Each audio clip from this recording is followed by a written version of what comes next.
Hello students, कक्षा 11 भूगोल विषय की ऑनलाइन क्लासेस में आपका स्वागत है। पिछली वीडियो में हम भारत के भौतिक स्वरूपों की चर्चा कर रहे थे, जिसमें हमारा टॉपिक हिमालय पर्वतीय प्रदेश से संबंधित था। हमने देखा था कि हिमालय पर्वत श्रृंखला भारत में जम्मू कश्मीर से लेकर अरुणाचल प्रदेश तक फैली हुई है। इस विशाल श्रृंखला में बर्फ का जमाव होने के कारण इसे हिमालय कहा जाता है। इसे मुख्यतः 4 भागों में बांटा गया था, हमने देखा था, जिनमें ट्रांस हिमालय, महान हिमालय, लघु हिमालय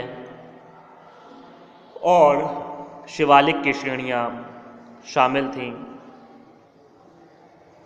नदियों के आधार पर भी सिंधु, सतलज, काली और तीस्ता नदियों के आधार पर इसको 4 भागों में वर्गीकृत किया।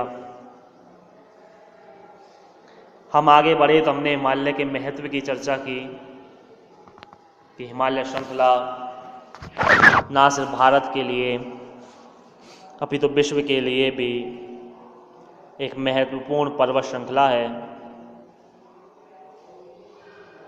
इस हिमालय के कारण ही साइबेरिया से आने वाली ठंडी हवाएं भारत में प्रवेश नहीं कर पाती और भारत की जलवायु अनुकूल बनी रहती है। ऐसी तमाम बातों की चर्चा हम पिछली वीडियो में कर चुके थे। आज उसी क्रम में हम हमारे अगले टॉपिक की तरफ आगे बढ़ रहे हैं, जिसे उत्तर के विशाल मैदान के नाम से जाना जाता है। तो आइए करते हैं चर्चा इस बारे में शुरुआत। जैसा आप इस मानचित्र के माध्यम से देख सकते हैं,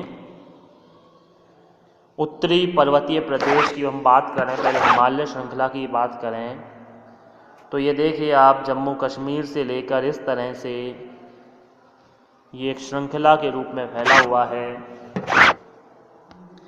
यहाँ जो ये मध्यवर्ती इलाका दिखाया गया है, ये नेपाल और ये भूटान है। तो आप ये ना सोचें कि हिमालय की सिर्फ इस हिस्से में और इस हिस्से में, ये सिर्फ भारत की सीमा है। इस मध्यवर्ती क्षेत्र में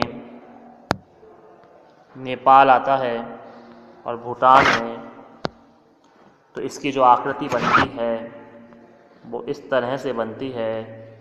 ये पूरा हिमालय श्रृंखला का ही हिस्सा है, इस तरह। हिमालय के बाद जैसा सेकंड आप देख सकते हैं नीचे, ये उत्तर का विशाल मैदान है, जैसा आप देख सकते हैं पूरा। हिमालय के द्वारा जब नदियां ऊपर से नीचे उतरती हैं तो वे अपने साथ अवसाद को लेकर आती हैं, और यही अवसाद जब इन क्षेत्रों में जमा किया गया है तो निर्मित हुआ उत्तर का विशाल मैदान।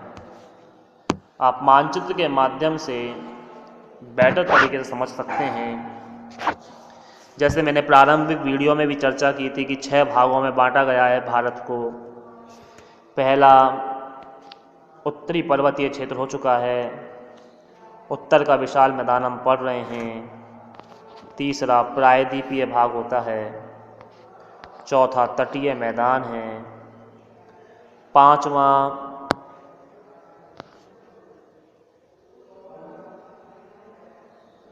इस हिस्से में जो आता है ये थार का मरुस्थल और है एक। और छठा यहाँ पर 2 द्वीप समूह हैं, उन द्वीप समूहों को भी इसमें शामिल किया है। तो इस तरह से आज जो चर्चा चल रही है वो उत्तर के विशाल मैदान की चल रही है। जैसा आप यहाँ देख सकते हैं, उत्तर के विशाल मैदान को जो हरे रंग से दर्शाया गया है। जैसे मैंने कहा था, थार का मरुस्थल, ये जो हल्का पीला दिखाया जा रहा है थार का मरुस्थल है। और ये पूरा उत्तर का विशाल मैदान, ये पर्वतीय प्रदेश हो जाते हैं, ये प्रायद्वीपीय पठार, ये तटीय मैदान, और ये जो यहाँ दिखाई दे रहे हैं ये द्वीप समूह है। जरा इस मानचित्र को ग्राफिक्स के माध्यम से जरा देखिए आप। उत्तरी हिमालय क्षेत्र से ये जो नदियाँ निकलती हुई आपको दिखाई जा रही हैं, जो रेखाएं दिखाई गई हैं, ये नदियाँ हैं। और ये नदियाँ मैदानों में प्रवेश करती हैं और इस भाग को समतल और उपजाऊ बनाते हुए चलती हैं। कुछ नदियाँ दक्षिण से उत्तर की तरफ जा रही हैं, तो कुछ उत्तर से दक्षिण की ओर। ये मैदान एक जल विभाजक के रूप में भी काम करते हैं। यहाँ पर जो मौजूद कुछ पर्वतीय क्षेत्र हैं, जैसे अरावली पर्वत श्रृंखला है, यहाँ की कुछ नदियाँ अरब सागर में गिरती हैं, तो कुछ नदियाँ बंगाल की खाड़ी में। तो इस तरह से उत्तर के विशाल मैदान को आपने ग्राफिक्स के माध्यम से देखा। आइए चलते हैं, चर्चा करते हैं इसकी कि उत्तर का विशाल मैदान हिमालय के दक्षिण में और विशाल पठार के उत्तर में स्थित है। जैसा आप देखिए, उत्तर का विशाल मैदान हिमालय के दक्षिण में, ये हिमालय है तो इसके दक्षिण में दक्षिण दिशा है, और प्रायद्वीपीय पठार के उत्तर में स्थित है। यह मैदान पश्चिम में राजस्थान से लेकर पूर्व में ब्रह्मपुत्र नदी घाटी तक फैला है। आप देखें जरा इसको, राजस्थान से लेकर ये यहाँ तक पूर्व में ब्रह्मपुत्र नदी घाटी तक, असम में जो फैली हुई है तक फैला हुआ है। इसका क्षेत्रफल 7 लाख वर्ग किलोमीटर से भी अधिक है। ये मैदान 2400 किलोमीटर लंबा और 240 से 320 किलोमीटर चौड़ा है। यानी कहीं पर इसकी चौड़ाई कम तो कहीं पर इसकी चौड़ाई ज़्यादा है। उर्वर भूमि, उर्वर का मतलब है उपजाऊ भूमि। पानी की पर्याप्त उपलब्धता एवं अनुकूल जलवायु के कारण ये मैदान बहुत उपजाऊ है तथा देश की जनसंख्या का एक बहुत बड़ा भाग यहाँ निवास करता है। उत्तर प्रदेश, इस क्षेत्र में आने वाला क्षेत्र उत्तर प्रदेश, यहाँ भारत की सर्वाधिक जनसंख्या निवास करती है। 2011 की जनगणना के अनुसार यहाँ पर जनसंख्या थी 19 करोड़ 95 लाख, जो वर्तमान में अब बढ़कर लगभग 24 करोड़ हो चुकी है, जो अपने आप में बहुत ज़्यादा है। सर्वाधिक जनसंख्या वाला राज्य यही माना जाता है उत्तर प्रदेश। कारण है कि यहाँ पर पानी पर्याप्त मात्रा में उपलब्ध है नदियों के द्वारा, और जब नदियों मैदानों में प्रवेश करती हैं तो वो प्रति वर्ष अपने साथ उपजाऊ मृदा को लेकर आती हैं, जिससे उपजाऊ क्षेत्र का निर्माण होता है। तो यहाँ जनसंख्या का एक बहुत बड़ा भाग निवास करता है। यह मैदान उत्तर में हिमालय और दक्षिण में प्रायद्वीपीय पठार से बहाकर लाई गई मृदा से बना है। लेकिन इस मैदान की अधिकांश भाग का निर्माण हिमालय की नदियाँ सिंधु, गंगा और ब्रह्मपुत्र द्वारा लाई गई जलोढ़ मिट्टी से बना है। जलोढ़, जल के द्वारा लुढ़काकर लाई गई मिट्टी। जब नदियाँ पर्वतों से नीचे उतरती हैं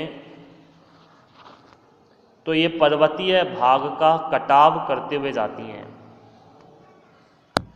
और जब ये मैदानों में प्रवेश करती हैं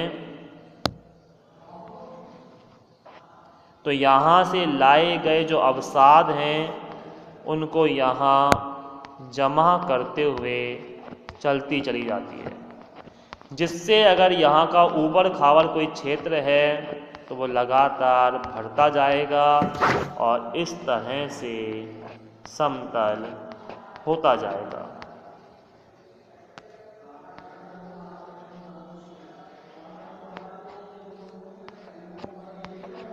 तो आप देख सकते हैं किस तरह से ये ऊबड़ खाबड़ क्षेत्र समतल हो पाया है। तो इसीलिए जलोढ़ मिट्टी से लाए गए अवसाद के रूप में या जलोढ़ मिट्टी से इस मैदान का निर्माण हुआ। ये मैदान सपाट और समतल है। समुद्र तल से इसकी औसत ऊंचाई लगभग 200 मीटर है। इसका ढाल बहुत कम होने के कारण नदियां बहुत धीमी गति से बहती हैं। ये विशेष बात, पर्वतों से नदियां जब उतरेंगी तो तीव्र गति से उतरती हैं, लेकिन यह मैदानों में प्रवेश करने पर इनकी गति मंद हो जाती है। परिणाम से नदियों द्वारा लाया गया अवसाद लगातार निरंतर यहाँ जमा होता रहता है। इस मैदान में एक जल विभाजक के रूप में भी एक भूमि काम करती है। पंजाब अंबाला के पास की भूमि ऊंची है, इसलिए गंगा और सतलज नदी तंत्रों के बीच एक जल विभाजक का काम करती है। यानी सतलज नदी इस तरफ निकल जाती है और गंगा नदी इस तरफ बहती है। जल विभाजक, जल को दो भागों में बांटने वाला। एक स्थान अंबाला जहाँ की भूमि ऊंची है, नदियाँ जब उतरती हैं तो इधर की जल, ये इधर निकल जाती है नदियाँ और ये नदी इधर निकल जाती है। ये नदी ना तो कभी इधर मिल पाती हैं और ना ही ये नदी कभी इधर मिल पाती हैं। इस जल विभाजक के पूरब की ओर नदियाँ बंगाल की खाड़ी में और पश्चिम की ओर अरब सागर में गिरती हैं। जो नदियाँ इस दिशा में बहेंगी वो बंगाल की खाड़ी में गिरेंगी जो यहाँ मौजूद है, और इस दिशा में बहने वाली नदियाँ अरब सागर में गिरती हैं। इस मैदान को मुख्यतः 4 भागों में बांटा गया है, जैसा आप देख सकते हैं। पश्चिमी मैदान, उत्तरी मध्य मैदान, पूर्वी मैदान और ब्रह्मपुत्र का मैदान।